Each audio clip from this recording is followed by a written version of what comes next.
Oh, go for it, as I'm doing the thing. Okay. Hey, so how did you go about getting the role for being Jason? Oh, that's a great question. When I was a young man, I had already become a musician, but I wondered if I wanted to be an actor because I like to be in plays. Right. Now, okay, so and I also like to play soccer, which is part of this story. So one of my friends told me there's an audition for Sean Cunningham. This was in Westport, Connecticut, at the YMCA, for a movie. It was going to be a comedy about kids who play soccer. So that's what I auditioned for, and I won a 80-line role of Roger, the sex-obsessed friend of the lead character. Okay, and so this is a story about a ragtag bunch of orphans that win their orphanage back from the mob in a soccer tournament. So it's like a rom-com kind of thing, and it actually had the New York Cosmos in it. But see, it was about soccer. So in 1978, nobody cared about soccer. So when it got to Paramount, they were like, "Look, we want something different." And they said to Sean, "Could you give us a horror movie?" Because he was famous at that time for Last House on the Left, so which he did with Wes Craven. So Sean came up with this great idea, Friday the 13th, definitely based on Halloween. Now, they needed a kid to play the boy Jason. And at first it was going to be Noel Cunningham, Sean's son. But Mama Cunningham wouldn't have it. She said, "No, I don't want that." So it was Steve Miner, the producer, who said, "Oh, let's get Ari." You know, kind of like that Life cereal commercial. Yeah. You know, Ari'll do it. Yeah, get Ari. He's short, you know. And they liked me, I guess, you know. They thought I was funny.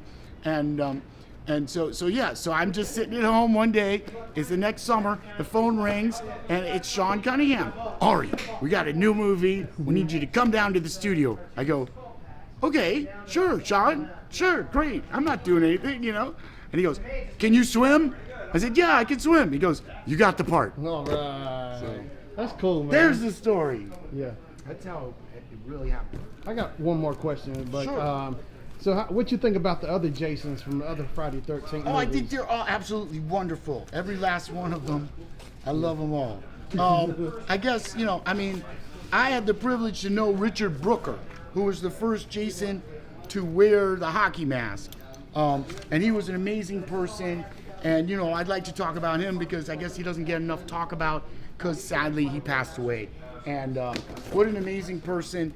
And I had the honor to be his friend.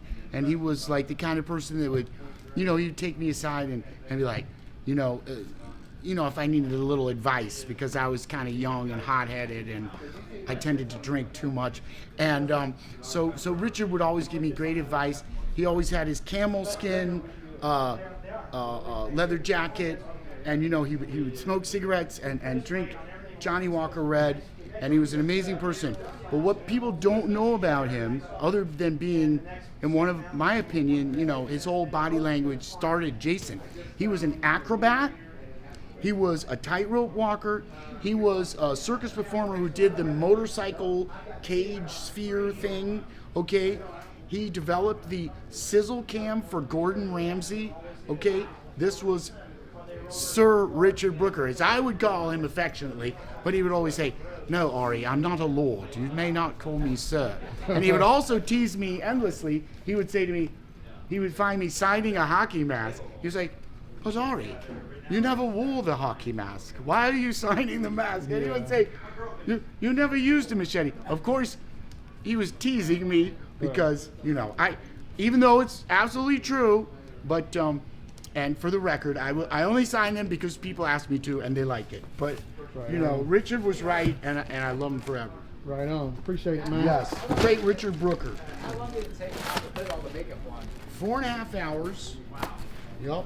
But it took like 4 months to create the makeup in Connecticut. So there was a lot of preparation time. There was a lot of preparation and rehearsal on me, but of course the final scene was completely unrehearsed. Okay. You know, because there was no way to rehearse that. they wanted to have the spontaneity of scaring the crap out of poor Adrian King. Poor gal. But she, to tell you the truth, did a fantastic job, as everyone knows. But yeah, the first take, they kind of pulled a little fast one on her, and you know, they didn't really tell her I was jumping out of the lake exactly at that point. And what he did was he said, Ari, the cameras are rolling. Okay, you're not going to hear me say action. Okay, because you're underwater.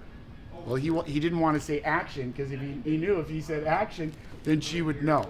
So he says, I guess it's kind of funny. So she's sitting there, and he goes, just go out in the water. The cameras are rolling. He says, wait for the bubbles to clear, and then you're the director. Whenever you're ready, you come out and grab Adrian. When you think about it in retrospect, it's kind of a little devious, right? So that's what he did. That was an awesome scene. I mean, like, that's beautiful. So the first take. Okay, I come out of the water and I realize she doesn't know what's happening. So I'm in midair now, but what am I gonna do? I'm like, this poor lady, and I just go wham right into her. She goes, get off of me! And she goes, get off. So she grabs it. But the first moment of shock that she registered, okay, they sandwiched that in between the two takes. They did a second take. The second take is a medium length take. The first take is a close-up. So what you see is first the medium take, I'm like this, and then all of a sudden it's close-up. That close-up is the first take. And if you look carefully, it's cut exactly where she screams. And you know, and I don't even know if to this day Sean ever admitted that to her, because when I explained it to her, she's like, what? You know. Meanwhile, Adrian King is a wonderful woman who's an amazing person, and she's an artist, and she also has her own line of wines, Camp Crystal Lake wine, which everybody should enjoy. And there you go. Appreciate it. Thank you so much, man. got it. Thank you. Yes, of course. You're just in time. What do you think about all the Jason fan films that they've been making? Well, I think Jason fans are awesome. I think the Jason fan films are of varying quality. You know,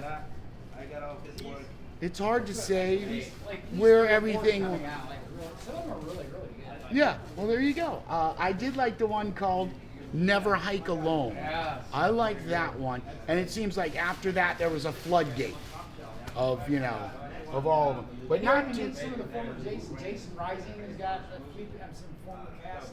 Adrian's in that.